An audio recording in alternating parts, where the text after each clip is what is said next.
Welcome to Greater Good Radio Hawaii, where leaders inspire leaders. Greater Good Radio Hawaii is dedicated to social entrepreneurship. I'm your host, Evan Leong, and with me is my co-host, Carrie Leong.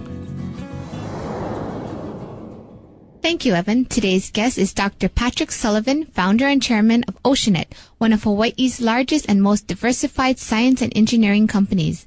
Dr. Sullivan is also president and CEO of Hoana Medical, who has raised over $17 million from investors to commercialize a transparent physiological monitoring technology. Please welcome to Greater Good Radio, Dr. Patrick Sullivan. Welcome to our show, Dr. Sullivan. Thank you.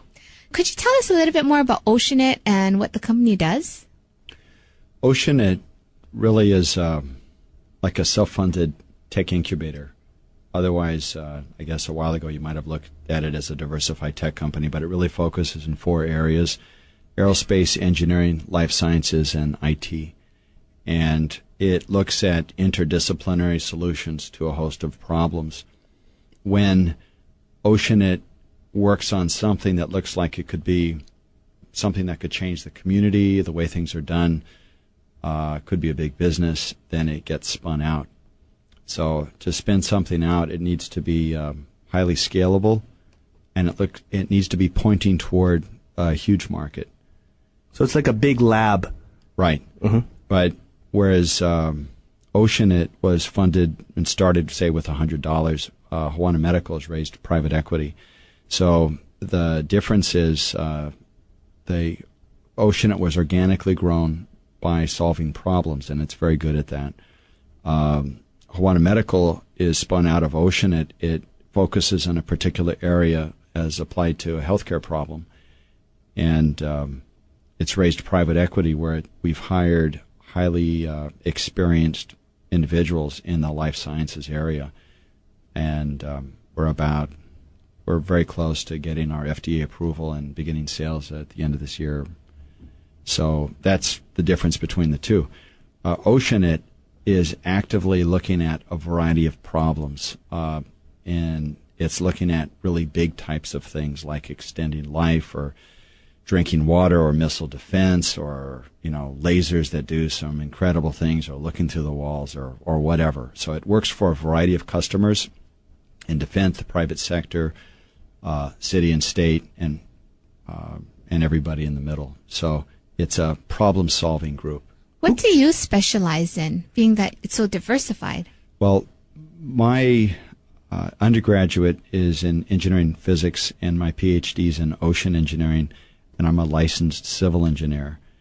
And I guess I look at things in this interdisciplinary way where the fields in engineering and science kind of merge into what is the logical solution for a particular problem. I've been in business since I was about 17, so I've been doing this most of my life. And rather than get sort of hung up on the boundaries between, say, mechanical engineering and electrical engineering, they actually share more than they don't share. And so we look at pulling from different fields to develop solutions.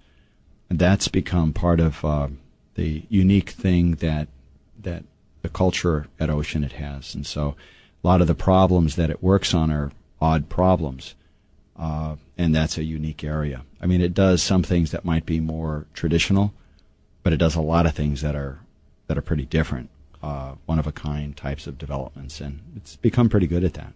So in layman's terms, this transparent physiological monitoring technology, that's what Hoana is doing, correct? Right. What is that in layman's terms so people can understand? Yeah, if for those of you who may remember Star Trek, when sickbay had a bed they would go in and lie on, and there's this device tracked how they're doing their physiology. It's what it is in a nutshell. The first features are simple and very focused on the general care floor, the med-surg part of the hospital, which is where you go to on your way out of the hospital as you're not in the emergency room, you're not in the ICU, that you're in the med-surg general care area. So you're getting ready to leave, and the standard of care is somebody comes around and checks on you every 2 to 6 hours. But if you're in trouble and no one's around, then you can get hurt. or die, the chances of an accidental death are about 1 in 200. And so pretty bad odds. I think if you're in an airplane, your chances of an airplane death is probably like 1 in 5 million. So being in a hospital brings with it a whole different set of risks. What we do is we provide intelligent medical vigilance. And what that means is we look after you, and if you're having a hard time, you're in trouble, we call somebody. And we try to do it very affordably, so that our goal is to create a standard of care.